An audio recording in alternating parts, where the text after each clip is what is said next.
और शिक्षा का मतलब प्रकाश का मार्ग। तो जो यहाँ पर लिखा है, जो इनाम कह दिया कि फतेह बहादुर जी की जेब काट डालेंगे, 10 लाख रुपए दो। अरे किसी में ताकत है कि कोई फतेह बहादुर जी के पास तक भटक जाए? अरे आकर तो देखो जरा, कितने लोग अब हर एक आदमी की जबान पर, एक महिला की जबान पर यही पैगाम होना चाहिए। मंदिर का मतलब मानसिक गुलामी, शिक्षा का मतलब अंधकार से प्रकाश की ओर। अरे हिला दो इस सरकार का तख्ता और बना लो अपने बहुजनों की सरकार, क्योंकि संसार में सूर्य नाम का एक ही ग्रह है और वो पृथ्वी से 13 लाख गुना बड़ा है। उसके अंदर बहुत आग है, उसे कोई भस्म नहीं कर सकता। अरे कोई ये तो पूछे कि जब हनुमान जी उसे मुंह में दे रहे थे तो हनुमान जी कहाँ खड़े थे? संविधान की बात करेंगी। यहाँ बाबा साहेब ने जो महिलाएं पैर की ज्योति समझी जाती थी, उन महिलाओं को सर का ताज बाबा साहेब ने बना दिया। इस देश के अंदर उन्होंने सारे अधिकार महिलाओं को दे डाले। तो हम ऐसे धर्म में नहीं रहना चाहते जहाँ महिलाओं को पैर की ज्योति दासी बनाया जाता है, जुए में हारा जाता है, मेलों में बेचा जाता है। हम ऐसे धर्म का बहिष्कार करते हैं, हम ऐसे धर्म का आगाज करते हैं। उन्होंने कहा कि आप एक को मारोगे, 2 को मारोगे, उससे क्या होगा? धन्यवाद।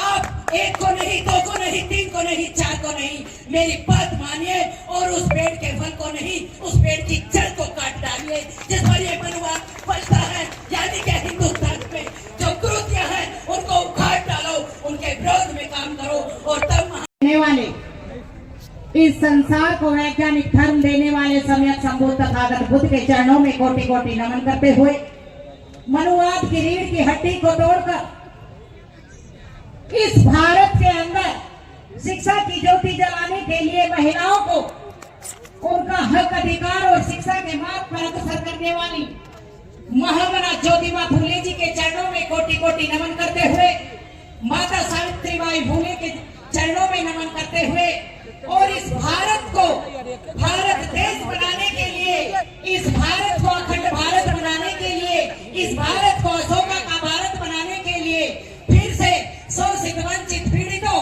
और सभी को उनके समान अधिकार दिलाने के लिए भारत के संविधान निर्माता बाबा साहेब डॉक्टर बी.आर. अम्बेडकर के चरणों में कोटि कोटि नमन करते हुए, समस्त पूज्य भिक्षु संघ को नमन करते हुए और आज इस भारत के अंदर समानता की लड़ाई लड़ने के लिए जो ये मंच लगाया गया है, अपने भाई फतेह बहादुर जी को बहुत बहुत नमन करते हुए कि उन्होंने माता सावित्रीबाई फूले के विचारों को आगे बढ़ाने के लिए जो अपने कांधे पर ये जिम्मेदारी ली है, तो मैं उनके चरणों में नमन करते हुए मंचासीन सभी को जो उम्र में मुझसे बड़े हैं उन्हें नमन करते हुए और अगर छोटे और हम उम्र है तो उन्हें बहुत बहुत साधुवाद देते हुए सभी को राखी रावण का नमो बुद्धाय। जय भीम। जय भीम का जवाब जय भीम के साथ जरा जोर से दे दो, एक बार बोलो जय भीम। जय भीम। जय भीम। जय भीम। बहुत बहुत धन्यवाद। क्योंकि यहाँ टाइम इतना नहीं है और मैं अपनी बात शॉर्ट में ही रखूंगी। मैं गाजियाबाद से चलकर आप लोगों के बीच आई, पहले परिसर के अंदर आई थी। हेलो। माता सावित्रीबाई फूले की जयंती आज मनाई जा रही है। 3 जनवरी 1831 को उनका जन्म हुआ, लेकिन महिलाएं यहाँ बहुत बड़ी संख्या में है, तो मैं उनके संघर्ष से जुड़ी थोड़ी सी बात आप लोगों को जरूर बताकर जाऊंगी कि अगर माता सावित्रीबाई फूले कर सकती हैं तो फिर आप भी कर सकते हो और हम भी कर सकते हैं। माता सावित्रीबाई फूले को इस भारत की मनुवादी व्यवस्था के कारण पढ़ने का अधिकार नहीं था। ज्योतिबा फूले जी, बहुत सारे लोग ये कहते हैं जी हिंदू धर्म में कोई कमी नहीं है, लेकिन मैं किसी धर्म की विवेचना न करके जो मेरे पूर्वजों पर बीता, जो मेरी महिलाओं पर बीता, जो मेरे शोषित वंचित समाज पर बीता, मैं उस बात को जरूर लेकर चलती हूँ और वहीं से शुरुआत करती हूँ मैं। जब महामना ज्योतिबा फूले जी अपने एक साथी ब्राह्मण की बारात में जाते हैं तो वहां पर उनका अपमान किया जाता है, उन्हें बारात से वापस कर दिया जाता है और उन्हें कहा जाता है कि हमारे यहाँ ये शूद्र लोग बारात में नहीं आया करते, हम इन्हें सम्मान नहीं देते। वो बारात से वापस लौट कर आते हैं, उनकी आंखों में आंसू होते हैं। माता सावित्रीबाई फूले जब वो घर पर आते हैं तो बहुत दुखी नजर आती हैं। उनकी आंखों में आंसू देखकर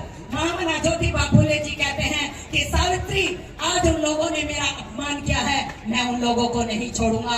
तब माता सावित्रीबाई फुले जो ज्ञान की बहुत बड़ी ऊंची प्रतीक हैं, उन्होंने अपनी समझदारी से काम लिया। और मेरी माताओं बहनों, आपको भी अपने बच्चों को, अपने पति को, अपने भाइयों को वही सीख देनी है जो माता सावित्रीबाई फुले ने दी। उन्होंने कहा कि आप एक को मारोगे, दो को मारोगे, उससे क्या होगा? धन्यवाद। आप एक को नहीं, दो को नहीं, तीन को नहीं, चार को नहीं, मेरी बात मानिए और उस पेड़ के फल को नहीं, उस पेड़ की जड़ को काट डालिए जिस पर ये मनुवाद फलता है। यानी कि हिंदू धर्म में जो कुरीतियां हैं उनको उखाड़ डालो, उनके विरोध में काम करो। और तब महामना ज्योतिबा फुले जी महिलाओं के लिए और हमारे पुरुषों बच्चों के लिए स्कूल का दरवाजा ताकते हैं, घर से निकाल दिया जाता है। पिताजी कहते हैं कि या तो बच्चों को शिक्षा दो वरना मेरे घर से निकल जाओ, क्योंकि मनुवादियों का दबाव उन पर पड़ा। बात नहीं मानी पिताजी की, घर का त्याग कर दिया। शरण किसी हिंदू ने नहीं दी, हिंदू ने नहीं दी शरण। मैं मंच से ठोक कर कहती हूँ कि जो लोग ये कहते हैं कि आप हिंदू धर्म का नाम लेते हो, माता सावित्रीबाई फुले और महामना ज्योतिबा फुले को किसी ने भी अपने घर में शरण नहीं दी, बहिष्कार कर दिया गया उनका। तब मैं सल्यूट मारती हूँ फातिमा शेख जी को, उन्होंने अपने घर में महामना ज्योतिबा फुले और सावित्रीबाई फुले को जगह दी। और उन्होंने स्कूल जो खोला उसमें मात्र घर घर जाकर वो बुलाती थी और 9 कन्याएं पहली बार आई। लेकिन रिजल्ट देखिए, वो काम करती गई, कीचड़ फेंके गए, साड़ियां सनती चली गई, साड़ियां फटती चली गई। लेकिन माता सावित्रीबाई फुले के कदम नहीं रुके, महामना ज्योतिबा फुले जी के कदम नहीं रुके। और आज उन्होंने ही ये मेहनत का बल है कि उन्होंने एक झोपड़ी से एक पेड़ के नीचे शुरुआत करके 18 स्कूल और कॉलेज इस भारत की पावन भूमि पर खोले, महिलाओं को अधिकार दे डाला, महिलाओं को आगे बढ़ा दिया। तो मैं सल्यूट मारती हूँ ऐसे माता सावित्रीबाई फुले को। आप भी अपने बच्चों को लिए, बाबा साहेब ने एक बात कही कि अपने अधिकारों के लिए तुम्हें लड़ना पड़ेगा और लड़ने के लिए तुम्हें पढ़ना पड़ेगा, क्योंकि पढ़ने से ही ज्ञान आएगा। ज्ञान के बिना अगर तुम लड़ने के लिए जाओगे तो तुम्हें परास्त कर दिया जाएगा। हे मेरे बहुजन समाज के लोगों, हे मेरे बहुजन समाज की महिलाओं, जाग उठो। और जो काम फतेह बहादुर जी ने और बिहार के अंदर, मैं सल्यूट मारती हूँ यहाँ के शिक्षा मंत्री चंद्रशेखर जी को, जिन्होंने इस संविधान का मान रखते हुए कह दिया कि मैं तुलसीदास की रामायण को नहीं मानता जिसमें लिखा गौ कुमार शूद्र पशुनारी, ये सब सारण के अधिकारी। अरे हम मानते हैं तो भारत के संविधान को मानते हैं जिसमें नर नारी एक समान है। अगर पुरुष कोई काम कर सकता है तो वही काम महिला भी कर सकती है। तो तुम्हें संविधान चाहिए क्या ये मनुस्मृति चाहिए? बोलो क्या चाहिए? संविधान। कितने लोग संविधान की बात करेंगे? हाथ ऊपर करो। अरे वाह, जो कोई संविधान की बात करेगा वही देश पर राज करेगा। अरे बिहार की धरती से आगाज कर दो, क्योंकि यहीं से सम्राट अशोक का यह आगाज है। उन्होंने यहीं से शुरुआत की, इस बिहार की पावन भूमि से इस भारत को अखंड भारत बनाया। और उनसे ज्यादा सम्राट बेहतर आज तक कोई साबित नहीं हुआ। हुआ क्या? वो बुद्ध की शरण में गए, तो जब बुद्ध की शरण में सम्राट अशोक गए तो हम भी बुद्ध की शरण में जाएंगे। इस भारत में प्रथम नारी महिला शक्ति पाखंडवाद को नकारते हुए उन्होंने बुद्ध के मार्ग को चुना। तो ये महिलाएं बुद्ध की शरण में जाएंगी और संविधान की बात करेंगी। यहाँ बाबा साहेब ने जो महिलाएं पैर की जूती समझी जाती थी, उन महिलाओं को सर का ताज बाबा साहेब ने बना दिया। इस देश के अंदर उन्होंने सारे अधिकार महिलाओं को दे डाले। तो हम ऐसे धर्म में नहीं रहना चाहते जहाँ महिलाओं को पैर की जूती दासी बनाया जाता है, जुए में हारा जाता है, मेलों में बेचा जाता है। हम ऐसे धर्म का बहिष्कार करते हैं, हम ऐसे धर्म का आगाज करते हैं। रहना चाहोगे क्या ऐसे धर्म में? बोलो। तुम्हें दासी बनना स्वीकार है? तुम्हें अनपढ़ रहना स्वीकार है? नहीं। तुम्हें मेलों में बिकना स्वीकार है? नहीं है। तो अपने बच्चों को और खुद तुम्हें doctor, engineer, IAS, PCS, MLA, मंत्री, संतरी बनना स्वीकार है? हाथ ऊपर करो। स्वीकार है? स्वीकार है तो आ जाओ बुद्ध की शरण में। कर दो त्याग ऐसे धर्म का जो तुम्हारा सदियों से शोषण करता आ रहा है। और आज यहाँ से शपथ लेकर जाओ। इस प्रोग्राम को मनोरंजन की दृष्टि से मत देखना, क्योंकि महामना ज्योतिबा फुले जी ने अपना पूरा जीवन समर्पित करके, माता सावित्रीबाई फुले ने अपना पूरा जीवन समर्पित करके, बाबा साहेब ने अपना तमाम जीवन लगा करके, भगवान बुद्ध ने अपना राजपाट तुम्हारे लिए छोड़ करके, साहब काशीराम जी ने अपने बड़े पद को ठोकर मारकर तुम्हारे लिए, और जितने भी यहाँ नायक नायिकाएं हुए हैं उन सभी ने तुम्हारे उत्थान के लिए अपने जीवन का बलिदान कर दिया, अपने ऐसो आराम का बलिदान कर दिया। लेकिन हमारी झोली में वो सुख भर गए, तो इस सुख को तुम्हें छीनने नहीं देना है। बोलो, संविधान की रक्षा करोगे या नहीं करेंगे? आज संविधान खतरे में है। ये तानाशाही सरकार आपके अधिकारों को छीनना चाहती है। संविधान बचाओ, देश बचाओ। संविधान बचाओ, अपनी पीढ़ियों का भविष्य बचाओ।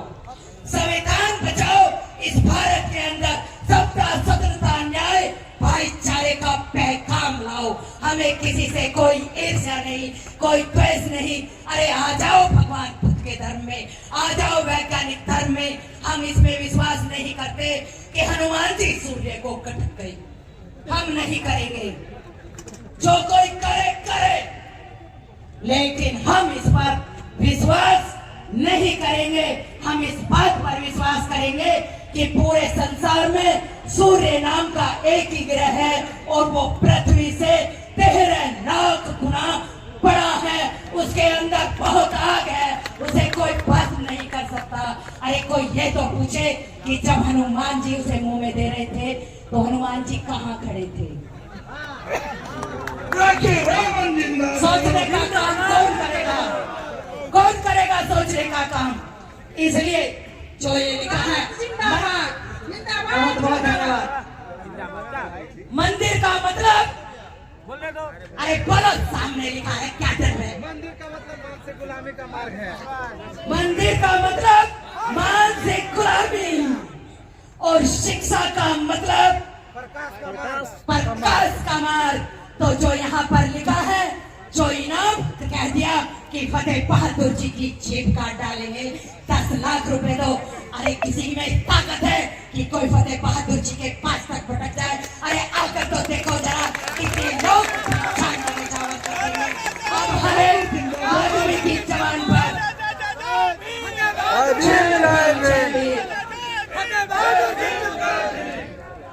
हर एक आदमी की जवान पर, एक महिला की जवान पर यही पैगाम होना चाहिए।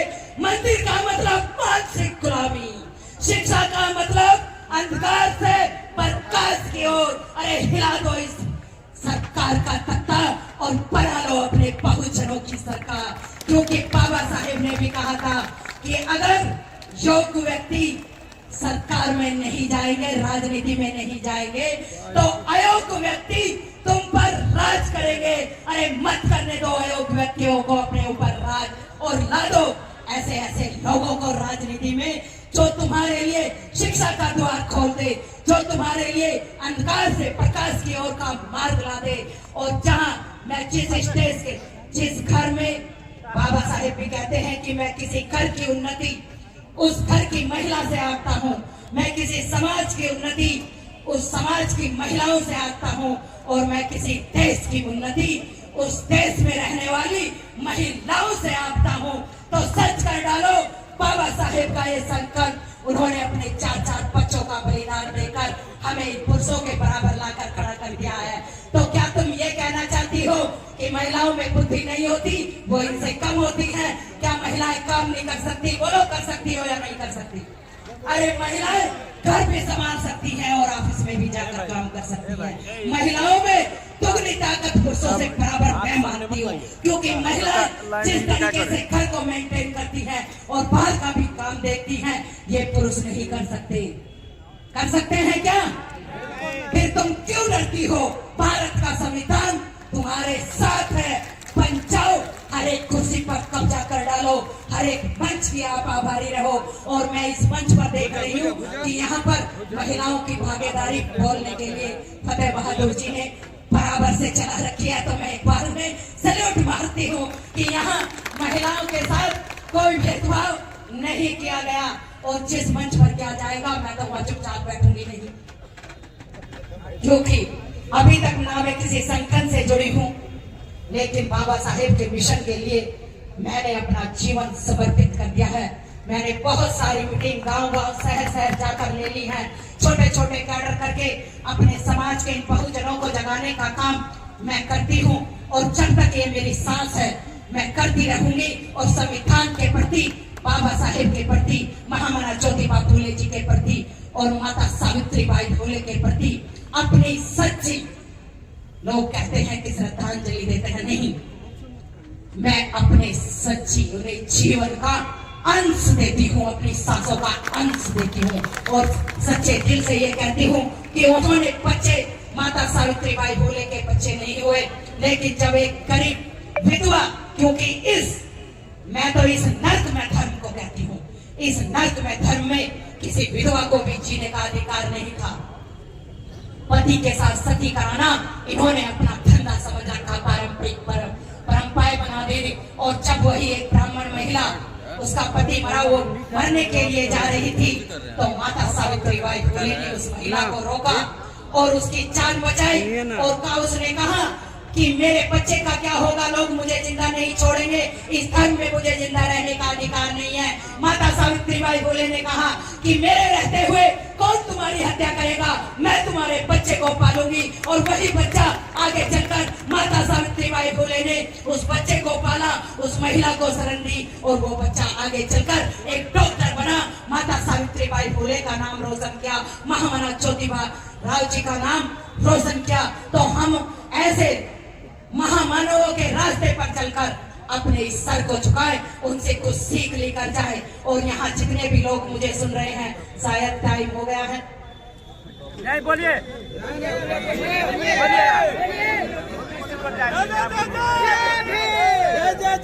अभी आपके बीच में ज्यादा आप लोगों का टाइम नहीं लूंगी, क्योंकि मैं मंच की गरिमा का अपमान नहीं करना चाहती। लेकिन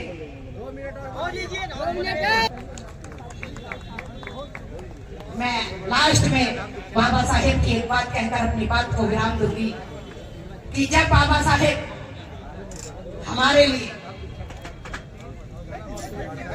साहब काशीराम जी ने जो राजनीति में मेहनत की, ऐसी ही मेहनत बाबा साहेब ने लंदन के अंदर की। बहुत बहुत धन्यवाद। बाबा साहेब जब लंदन के अंदर हमारे लिए अधिकार मांगने के लिए गए, तो यहाँ से जो लोग गए, जो ये चाहते थे कि इस देश के 85% लोगों को, यहाँ के जो 85% लोग हैं, ये जो बहुजन लोग हैं, SC ST OBC माइनॉरिटी के लोग हैं, तो इनको वोट का अधिकार नहीं मिलना चाहिए। इनको वोट का अधिकार नहीं मिलना चाहिए, क्योंकि वो लोग ये चाहते थे कि ये डॉक्टर अंबेडकर वहां जाकर क्या बोलेगा, जितने भी अधिकार है अंग्रेजों से हम लेंगे। अरे डॉक्टर अंबेडकर तो चांद की चांदनी है और फिर अंधेरी रात है। लेकिन वो नहीं जानते थे कि डॉक्टर अंबेडकर तुम्हारे पाप का भी पाप है, इसलिए बाबा साहेब उनका नाम है। बाबा साहेब जब इन लोगों ने कहा कि राजनीति में जाने का अधिकार केवल उन लोगों को मिलेगा जिसके पास शिक्षा होगी, संपत्ति होगी, जायदाद होगी, तो बाबा साहेब ने कहा कि अच्छा, ये भारत तुम्हारे पाप की विरोधी है। क्या समझते हो कि SC ST OBC के लोग शिक्षा राजनीति से बाहर हैं, इन पर सदियों तक तुम ही राज करते रहो। तो बाबा साहेब ने शेर की दहाड़ में एक बात वहां पर कही कि नहीं, ये लोग गलत डिमांड कर रहे हैं। राजनीति में जाने का अधिकार उन्हें नहीं होगा जिसके पास शिक्षा या जायदाद नहीं होगी। इसका मतलब 15% लोग 85 पर राज करेंगे, ये डॉक्टर भीमराव अंबेडकर कभी होने नहीं देगा। अरे भारत में रहने वाले प्रत्येक नागरिक को वोट डालने का अधिकार होगा, राजनीति में जाने का अधिकार होगा। जो भारत का नागरिक होगा, जिसकी उम्र 18 साल होगी, बाबा साहेब ने तुम्हारे लिए लंदन में ये दरवाजा खुलवा दिया। और हमारे लोग, ये बहुजन लोग जिस बात को तिलक ये कहते थे कि ये पान तीली सिगरेट बेचने वाले लोग राजनीति में जाकर क्या करेंगे। अरे तिलक तुम भी आकर देख लो कि बाबा साहेब की बदौलत ये फतेह बहादुर जैसे लोग राजनीति में जाकर तुम्हारी इज्जत काट रहे हैं और यहाँ शासन कर रहे हैं। इसलिए हमें जवान दी संविधान ने, हमें ताकत दी संविधान ने, दिया नहीं दी। दी बोलो दिया नहीं दी। तो जोर से बोलो, हम इस देश के शासक हैं, हम इस देश के शासक हम हैं, इस देश के मूल निवासी हैं, हम इस देश के मूल निवासी हम हैं। यहाँ पर दूसरों की गुलामी नहीं सहन करेंगे, नहीं सहेंगे, नहीं नहीं सहेंगे, सहन करेंगे, नहीं सहन करेंगे। नहीं सहन करेंगे, नहीं। हम सबका मूलक समाज की स्थापना के लिए, मूलक बोलो समाज के हम शासक हैं। सबका मूलक समाज की स्थापना के लिए इस संविधान को इस संविधान को बचाने का बचाने का हर समय काम करेंगे, हर समय काम करेंगे। इस पर आँच नहीं आने देंगे, इस पर आँच नहीं आने देंगे। हम अपनी पीढ़ियों को हम अपने पीढ़ियों को गुलाम नहीं